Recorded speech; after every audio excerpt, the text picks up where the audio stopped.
সরকার একটি ষড়যন্ত্রমূলক ভাবে আল্লামা শফি সাহেবের মতো একজন আলেম ব্যক্তিকে বিতর্কিত করার জন্য তাদের মনোনীত মিডিয়ার মাধ্যমে বিকৃতভাবে তার উদ্ধৃতি, তার উক্তি প্রকাশিত করে এই পয়েন্ট অফ অর্ডারে দাঁড়িয়ে একটি বক্তৃতা দেওয়ার প্রেক্ষাপট তৈরি করেছে মাননীয় স্পিকার। আশিফা পাপিয়ার সাথে কথা বলছি।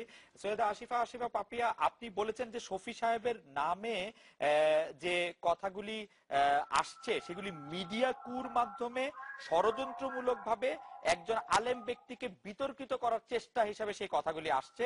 তাদের মনোনীত মিডিয়ার মাধ্যমে তার বিকৃতভাবে তার উক্তি প্রচার করে তারা বক্তব্য দিচ্ছে।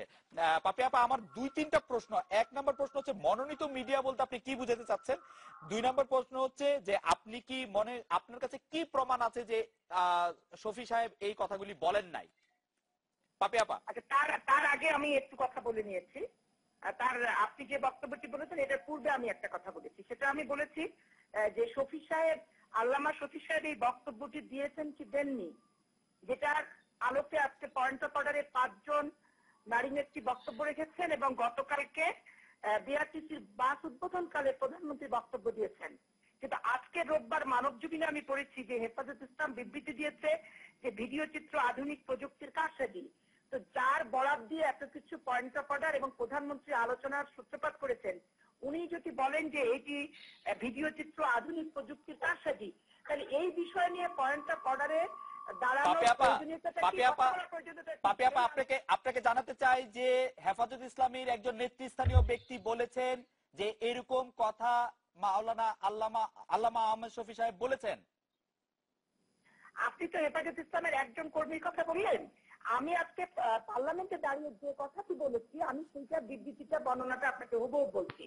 আপনি যে কথাটি বললেন তার পূর্বের অংশটুকু বলার পরে আমি এই কথাটি বলেছি যে তাহলে ওনারা যদি বলেন যে ভিডিও চিত্র আধুনিক প্রযুক্তি কারসাজি, তাহলে কি সরকার মনোনীত এবং সরকারের পছন্দনীয় এবং সরকার সমর্থিত কিছু কিছু মালিক আছেন মিডিয়ার, যারা সরাসরি আওয়ামী ঘরানার মালিক, তাহলে কি সেই মিডিয়াগুলিতে কোন মিডিয়াতে এটা বলা হয় নাই? এই পর্যন্ত একটা মিডিয়ার নাম বলেন তো যে এই কথাটা আসে নাই। আমি নাম ধরে পুরো মিডিয়ার কথা কিন্তু বলিনি। আপনি সরকার মনোনীত বলতে কাকে বুঝাচ্ছেন? আমি কোনো কিছু বুঝাইনি। আপনি কি বুঝাইছেন? কোন মিডিয়াতে এটা বলা হয় নাই? এই পর্যন্ত একটা মিডিয়ার নাম বলেন তো যে এই কথাটা আসে নাই। আমি নাম ধরে পুরো মিডিয়ার কথা কিন্তু বলিনি। আপনি সরকার মনোনীত বলতে কাকে বুঝাচ্ছেন? আমি কোনো কিছু বুঝাইনি।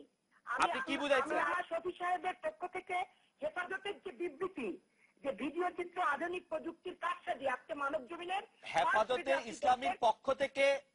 ইসলামীর পক্ষ থেকে আরেকটি বিবৃতি আরেকজনকে উদ্ধৃত করে এসেছে যেখানে বলা হয়েছে আল্লামা আহমেদ শফি এই কথা বলেছেন। আচ্ছা, আপনি ওটা কোন পেপারের কথা বলেছেন? আমি মানব